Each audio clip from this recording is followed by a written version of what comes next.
पाहूयात पुढची बातमी। मालवणच्या राजकोट किल्ल्यावरचा छत्रपती शिवाजी महाराजांचा पुतळा काही दिवसांपूर्वी कोसळला। या दुर्घटना प्रकरणामधला मुख्य आरोपी असलेल्या जयदीप आपटे याच्या विरोधामध्ये आता लुकआउट नोटीस काढण्यात आली आहे। छत्रपती शिवाजी महाराजांच्या पुतळ्याचा शिल्पकार असलेला जयदीप आपटे हा गेल्या 8 दिवसांपासून फरार आहे। त्याचा कुठलाही थांगपत्ता पोलिसांना अजूनही लागलेला नाहीये आणि त्यामुळे सिंधुदुर्ग पोलिसांनी त्याच्या विरोधामध्ये लुकआउट नोटीस जारी केली आहे।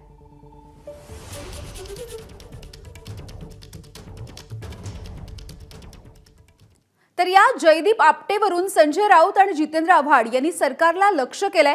आपटे हा वर्षा बंगल्यावरती लपून बसलाय का असा सवाल आता राऊतांनी विचारलाय। मालवणच्या पुतळ्या संदर्भात अद्याप मुख्य आरोपींना अटक झालेली नाही। मालवणच्या पुतळ्या संदर्भात अजूनही ठेकेदार असतील, शिल्पकार असतील, हे फरार नाहीत तर हे वर्षा बंगल्यावर तर लपून बसलेले नाहीत ना।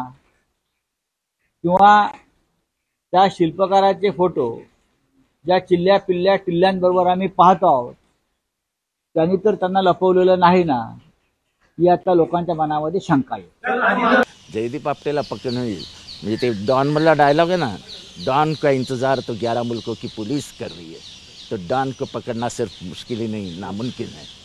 तसे ते आपटे को पकड़ना सिर्फ मुश्किल ही नहीं नामुमकिन है। एबीपी माझा, उघडा डोळे बघा नीट।